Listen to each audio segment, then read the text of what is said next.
So the lesson that we're going to talk about today, or the concept that we're going to talk about today, is a fractional exponent or a rational exponent. Okay, so we have seen this before. I'm going to cross my fingers that my pen works well because it didn't earlier. We've seen this before.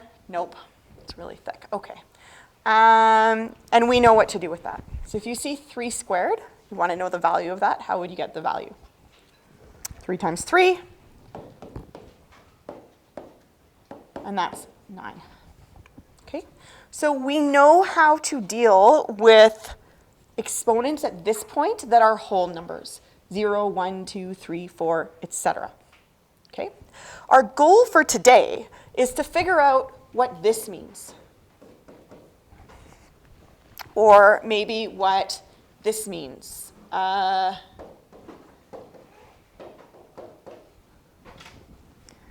want to try and understand that. Okay?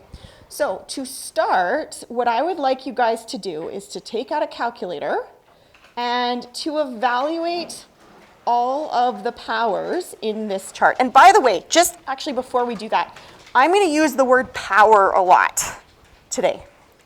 So I want to talk explicitly around what does that vocabulary mean, okay? So when I say the word power,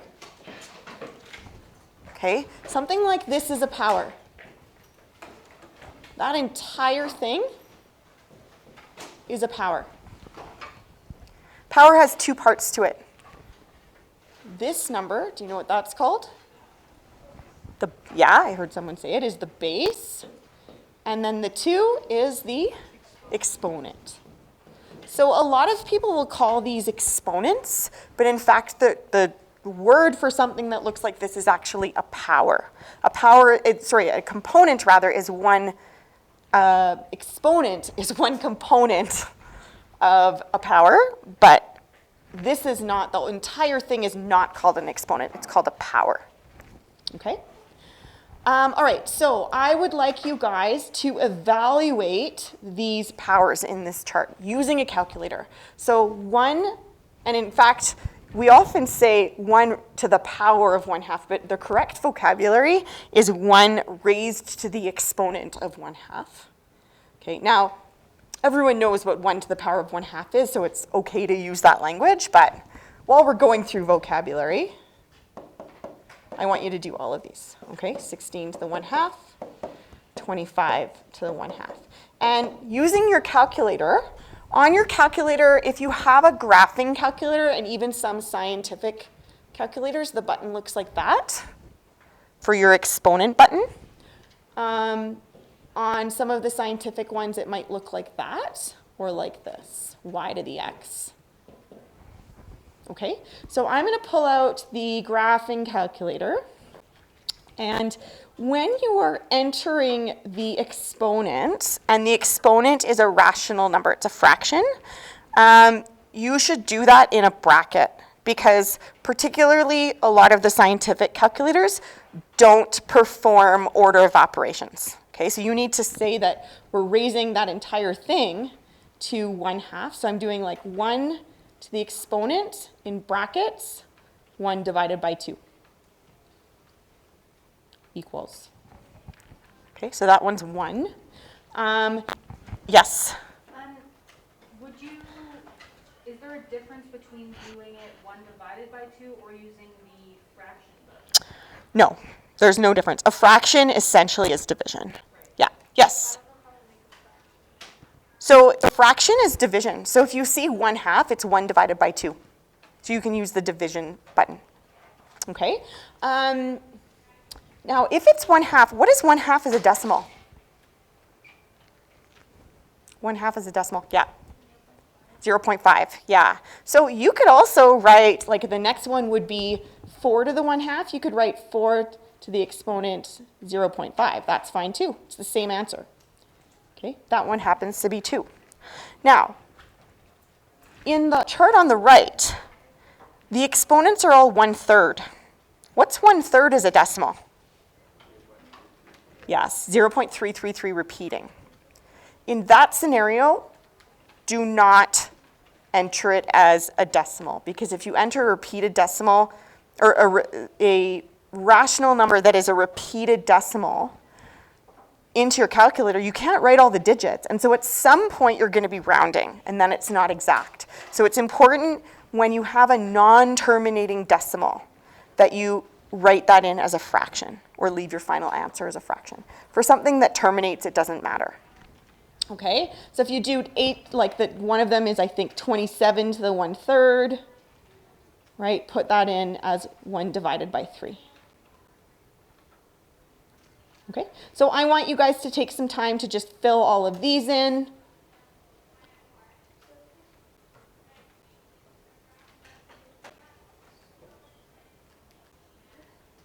Let's see if that's working. Nope, still really wants to be thick. And then we'll talk about what we find.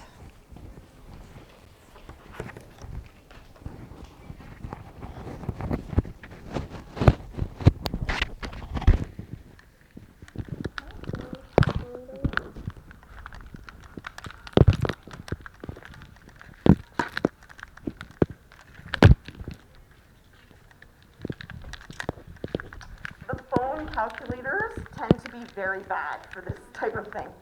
They're not user-friendly. Yeah.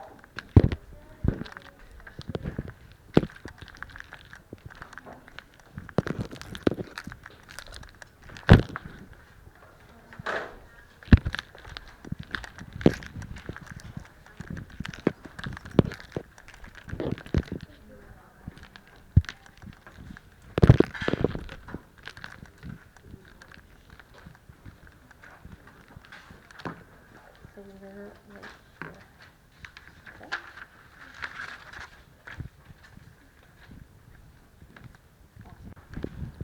Okay.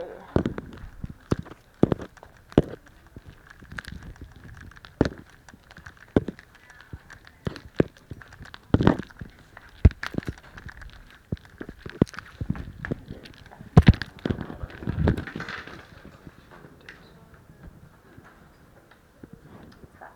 This one right here? Yeah, I think. If you go to, yeah. Oh, okay.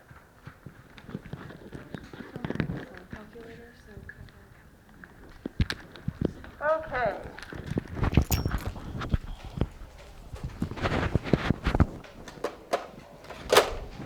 So what did you guys find? We did a couple of these. Wait, who asked me for that? Oh, you did, okay.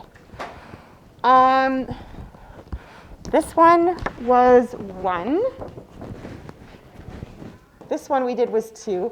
This one was 3, right? 27, the 1/3 was 3. Okay, what about the rest of them? What's 9 to the 1/2?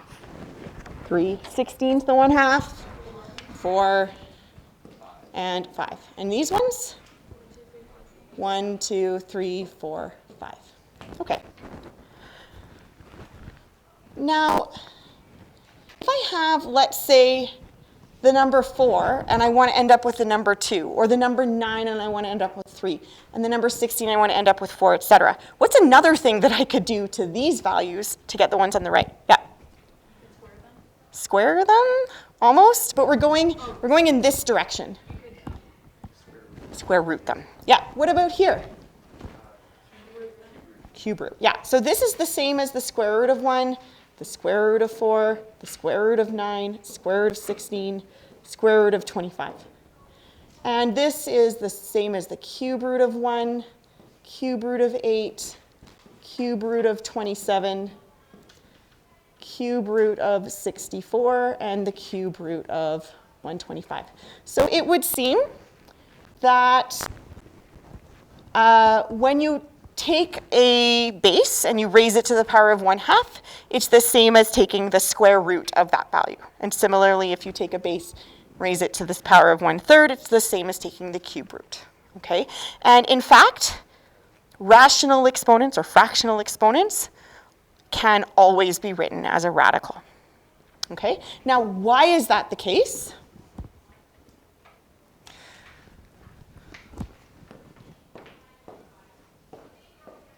Okay, well, I'm just going to use one of these as an example.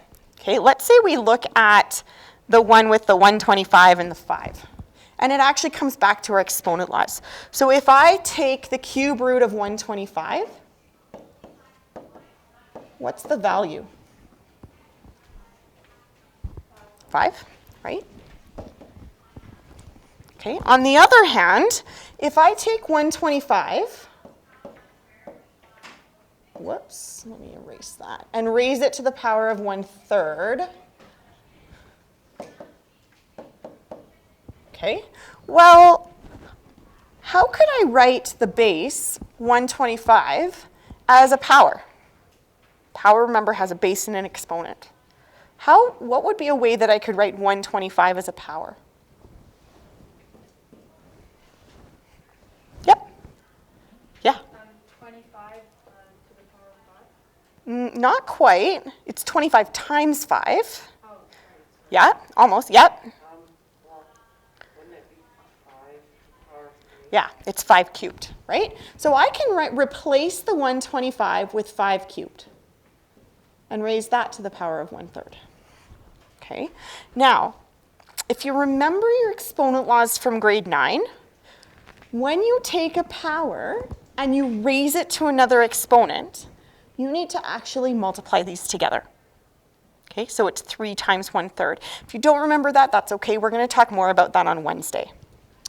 But this is going to be 5 to the 3 times 1/3 is 3/3. And that's just 5 to the 1, which is 5. Okay, so these guys, the 5 and the 5, are the same. Therefore, these must be equivalent. Okay, so when we looked at the cube root of 125, we ended up with an answer of 5. If we looked at 125 to the 1/3, we also ended up with 5. Therefore, these two, cube root of 125 and 125 to the 1/3, are equivalent. Okay? All right, so let's practice some of this. Evaluate each power without using a calculator. So what do you think 27 to the 1/3 will be? Yes. It would be 3. It's 3. Yeah, because it's the same as the cube root of 27, right? So this is the same as the cube root of 27, which is 3. Yes? I was wanting to guess what the second Yeah, sure. What's the second one going to be? 0.7. 0.7. Excellent. Okay. Now, why is it 0.7? Well, you may want to write the 0.49 as a fraction.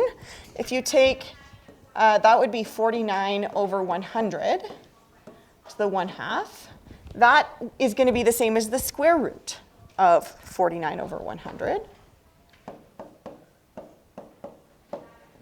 And that's 7 over 10, which is 0.7. Okay. What about negative 64 to the 1/3? Yeah. Negative 4. Good. So this is the same as the cube root of negative 64, which is negative 4. And then finally, 4 over 9 to the 1/2. What would that be? Yeah. 2 over 3, right? Because this is the same as the square root of 4 over 9, and that's 2/3. So this, by the way, this last one would be an example of a question where I'd like you to leave your final answer as a fraction, rather. Okay. With b, okay, it doesn't matter. You can write it as 7 over 10 or 0.7 because 0.7 is exact. You're not rounding at any point.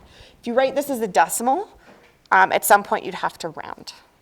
Okay. If you wrote 0.6 repeating, I would accept that. But best practice, leave it as a fraction. Okay. All right. So generally, well, if we have a base raised to the exponent 1 over n, that can be written in radical form as, here's my radical sign. The base becomes the radicand, rather. What happens to the n? Where does that go?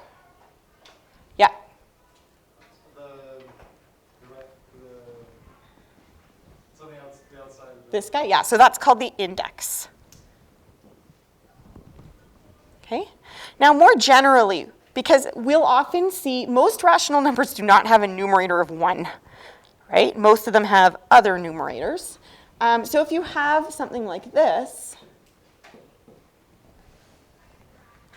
okay, again, using your exponent laws, this could actually be written as x to the m to the 1 over n, because if you multiply m times 1 over n, you get m over n.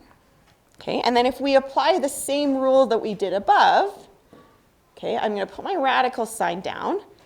This x to the m is going to go into the radicand position, and then the index will be n. Okay, another way that you can write this is the nth root of x to the m. Okay, because essentially what this one is this. It's x to the 1 over n to the m. And that, again, m times 1 over n is just m over n. Okay? Now, this all seems very abstract and theoretical at this point, but there actually is a slight difference when you're evaluating between this first one, the nth root of x to the m, and then the nth root of x all to the power m. Okay, you end up with the same value. Return to resource, please. A2 test. Return to resource, Okay, please. so just to start, I want to practice switching forms. Okay, so if we look at A, the 40 to the 2/3, okay, how would you write that two different ways in radical form? Well, I always think of it this way. When you have a power with a rational exponent, there's sort of three numbers that you have to place. You've got to place the base, and you've got to place the numerator and the denominator of the exponent. Okay, so I always start by writing out my radical symbol first, and then think, okay, in the radical, where would the base go? Where's the 40 going to go? Inside, yeah, so this is the radicand. Okay, and then the rational exponent has two parts, a numerator and denominator. Okay, where does the denominator go? What does that become in the radical? Yeah. Yeah, so in this radical, where's the 3 going to go then? Yeah, the index. The denominator becomes the index, and then the 2 can go in one of two places. You can do it that way, or you can take this squared. Okay, now how are these two things different? Well, in the first one, what you would do is square 40 first. So you go 40 times 40, that's 1,600. And you take the cube root, rather, of 1,600. In the second one, you're going to take the cube root of 40 first, get an answer to that, cube it. Sorry, square it. Okay, it's the same value. Now, 40 is not a perfect cube, so this is going to be an irrational number. So we can't evaluate this without the use of a calculator, and then we're going to get a decimal approximation. Okay, we will in a minute though look at ones that we can evaluate. Okay, for B, now we're going the other way. We've got radicals, we want to write them as powers in exponent form. So for B, if you look at the square root of 3 to the 5, okay, again, you're going to have a power. So you have a base, you have an exponent. What's the base going to be? 3. And then in the exponent, you have a numerator and denominator. What would the denominator be? 2. Yeah, it's 2, because it's the index of the radical, right? So I always actually think it's easier to place the denominator first and then the numerator. But it's up to you. Okay, and then the second one, the cube root of 25 squared. Again, your base, what would that be?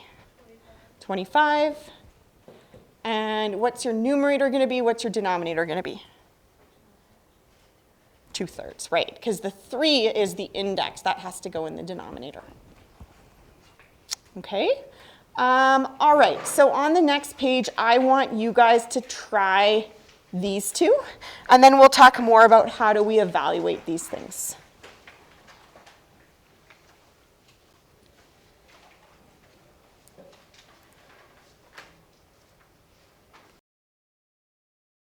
Now what we're going to do is actually talk about how do we evaluate these, and specifically if this was a question on an assessment, I would write these instructions differently. I would write evaluate without the use of technology. Okay, now I'm never going to take your calculator away from you, but if I give you those instructions, you have to show me your process, right? Okay, so here's the deal when you're evaluating these things. The first thing you want to do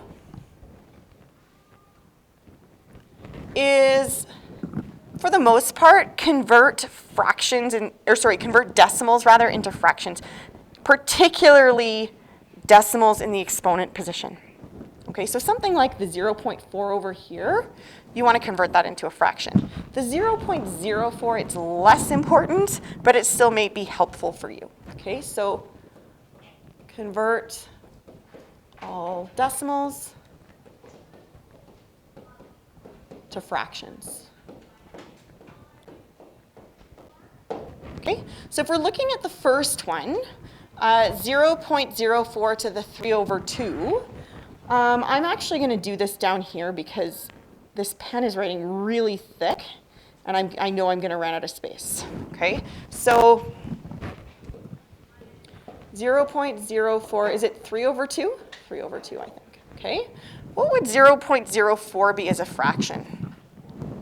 Yeah, 4 over 100. This is in the hundredths position, so this would be 4 over 100 to the 3 over 2. Okay, now this can actually be reduced. 2 over 50 and then keep going.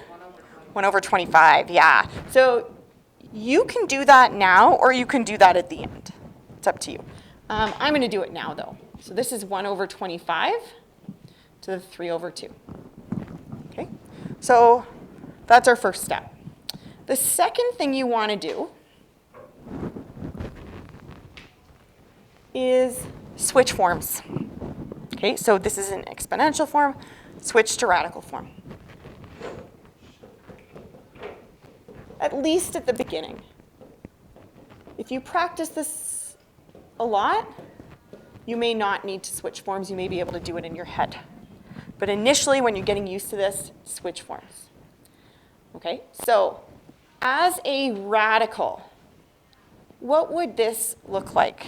Okay, I'm going to put my radical symbol down.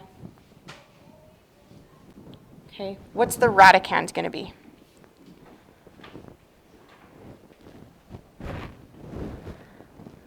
What number is going to go in here? It's the radicand. Yep, 1 over 25. What is the index?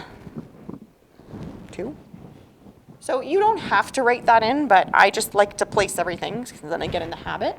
And then with the 3, I can do things 2 ways. I can do this, or I can do this.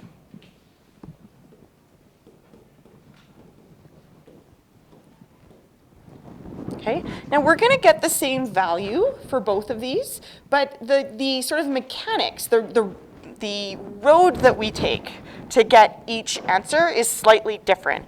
I have a personal preference, so we're going to do both, and then I'll tell you why I have my personal preference at the end. But you can do it however you want. Okay, in the first one, we have to cube these first. Okay, so we have to go, because brackets, what's 1 over 25 cubed? And, well, 1 cubed is 1. 25 times 25, what's that?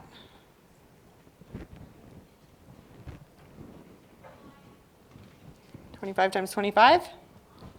Yeah. Yeah, 625. You could do that on a calculator. Okay. I did something wrong here. What did I do wrong?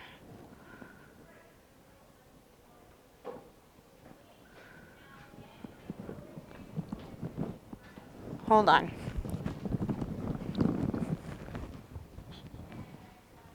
No, I know what I did wrong. What did I do wrong? Yeah. Yeah. I went 25 times 25, but this is cubed. So I need to go 25 times 25 times 25. What's that? Thank you. 15,625. There we go. Now I'm going to take the square root of that, right? So the square root of 1 over 15,625 is going to be square root of 1, which is 1. And what's the square root of 15,625? 125. Okay, so that's my answer. Now, if I take the second approach, the first thing I'm doing is taking the square root of 1 over 25. Okay, so I'm going to take the square root of 1 over 25, and what's that? It's the square root of 1 over 25. Yep, 1 over 5. And then I'm going to cube it. So when I cube it, I go 1 over 5 times 1 over 5 times 1 over 5, right? So you may want to like just visualize that. Some of you guys don't need to write this out, but if you can visualize it, you'll know how to evaluate it. So that's going to be 1 times 1 times 1, and then 5 times 5 times 5 is 125. Okay? You end up with the same answer. I prefer doing it the second way, because you get down to a smaller number really quickly, right? So you're not dealing with massive, massive numbers. So that's my personal preference. So the third step, if we do it the second way, is to evaluate the radical.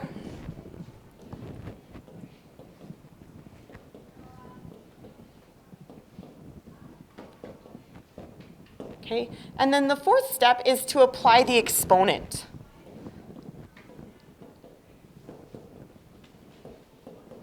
But steps 3 and 4 can be done in either order. Okay? All right, so for B, 27 to the 4 over 3. Well, we don't have to worry about step 1 because there's nothing is a decimal. But we're going to switch to radical form. Okay, so in radical form, I'm going to write my radical out. The 27 goes there. What's the index? Yep, 3. And then the exponent is there. Okay. All right, now what's the cube root of 27? 3, yeah. Sometimes it's like straight thin and then sometimes thick. Okay, so that's 3 to the 4. Now I apply the exponent. What's 3 to the 4? 81. Okay, now with C, I have a decimal in the exponent position. So I'm going to want to convert that one, I'll do that one over here maybe, to a fraction. So it's negative 32 to the 0.4. Okay, so 0.4 is a fraction. Yeah. Yeah, it simplifies to 2 over 5. If you can't see that right away, remember that this is 4/10. It's in the tenths position. So 0.4 is 4 over 10. And then here it is really important to reduce as much as you can. Okay, so this is 2/5. Okay, so I'm going to rewrite this as negative 32 to the 2/5. Okay, and then I can switch forms. So I'm going to write in my radical symbol. The negative 32 goes there. Most people don't get that in the wrong place. What is the index? 5, yeah. And then we're going to square it. Okay, so 5th root of negative 32. What times itself? 5 times gives you 32. Or sorry, negative 32. Yeah, negative 2. That's right. Okay, so, and listen, if you can't do that in your head, You can use a calculator for that, right? I just want to make sure that I'm seeing all your steps. So this is going to become negative 2 squared. What's negative 2 squared? 4. Yes, it's positive 4. That's one mistake that is a really common one for this type of question, okay? Now, I want to talk a little bit about that. So I'm going to go on a little bit of a tangent, but it's important because a lot of people make mistakes when they are dealing with negative bases. Okay, so let's try and clear that up right now. Okay, so let's say I have this.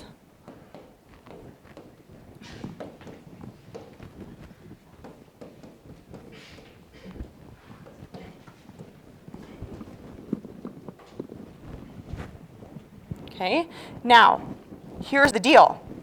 The exponent applies to whatever comes right beneath it. In this case, what comes right beneath it is a bracket. That means we have to take that entire bracket and multiply by itself. So this is going to become negative 2 times negative 2, and that's 4. Here, there's no bracket, so this 2 just applies to the 2. It doesn't apply to the negative sign. So this one has a negative in front of it, but then this part is just 2 times 2. And that's negative 4. Okay, this one, now, do these ones have the same value, the last two? Negative 3 all cubed and negative 2 all cubed and negative 2 cubed. Do those have the same value? They do, yeah. But again, the roadmap is slightly different. Okay, so if we're looking at the expansion of this one, the entire bracket is cubed. So this one would be negative 2 times negative 2 times negative 2. Okay, and here we have 3 negative values multiplied together. So 2 of them will make a positive, and then you multiply by the negative, you get a negative. So this is negative 8. In this case, how many negative signs would you have in this expansion? Just 1, that's right. So this is negative 2 times 2 times 2, which is also negative 8. Again, you're just taking a slightly different path to get there. Okay? All right. So what I want you guys to do now is to try these 3, and then if we need to, we'll come back and talk about them in a couple minutes, okay?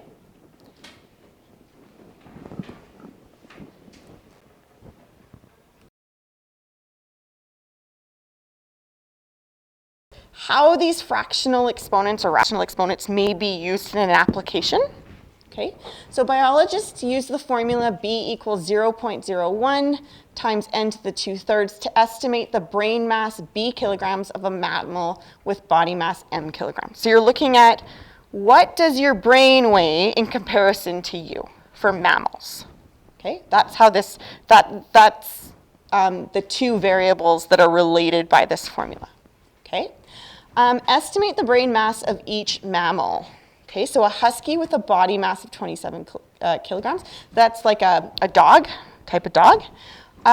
So in dealing with this type of question, we basically just have 2 variables, B and M. We're going to be given one of them. We have to find the other. So it's a matter of plugging in to the correct position the thing you know to figure out the thing you don't know. Okay, in this case, we're given M, which is the body mass. We want to find B. So B is 0.01. What is the operation that's going on between 0.01 and M? Yeah, multiplication. So times, in this case, 27 to the 2/3. Okay, now we just need to evaluate this, but there's a couple things going on here, right? Here we see multiplication. What is going on here with the 27 and the 2/3? What's that? Yeah. An exponential operation? It's exponential. So which of those do we need to do first? Yep, the exponents, right? Okay, so in this case, I actually can tell that I could actually evaluate this one without the use of a calculator. Can anyone tell me why I can do this one without the use of a calculator? It's not going to be true for all of them. Yeah. 27 is a perfect cube. Exactly, 27 is a perfect cube. So if the denominator is 3, the index is going to be 3, meaning we're going to take a cube root. 27 happens to be a perfect cube.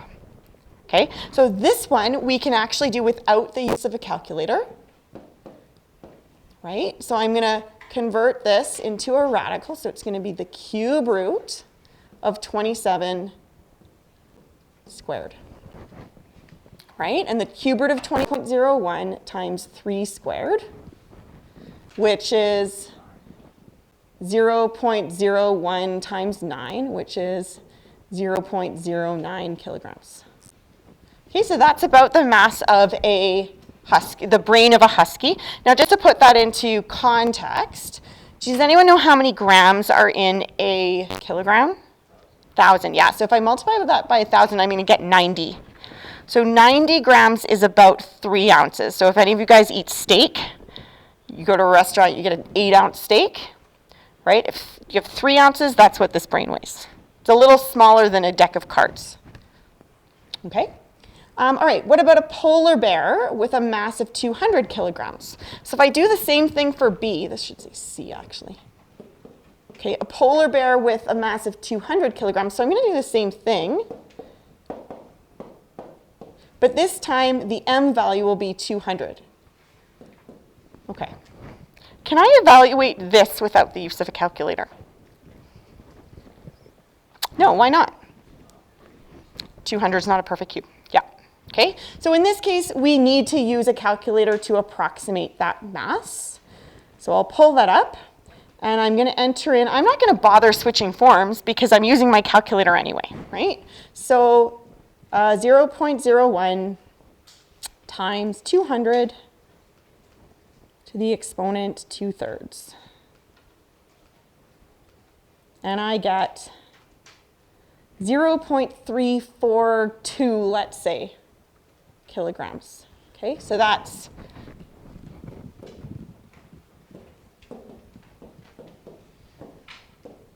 a little bit less than a pound. It's about 3/4 of a pound. Okay, and then finally C, I am totally running out of space here. I'm going to have to do C all the way down here. So C is the mass of a person in this class. So I don't know,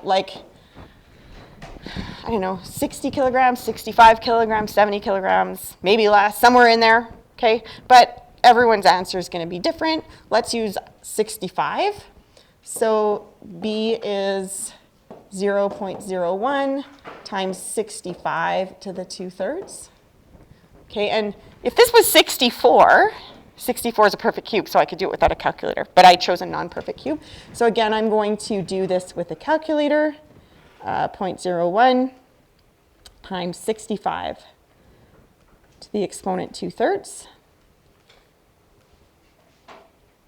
And that is 0.162, rounded to the nearest thousandth.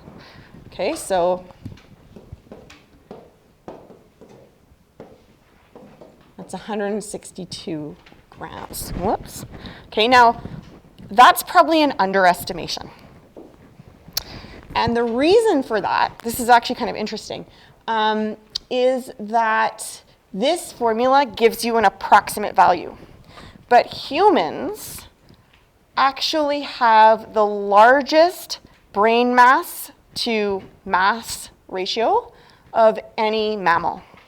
And that is why we have been able to develop language, civilization, all that kind of thing.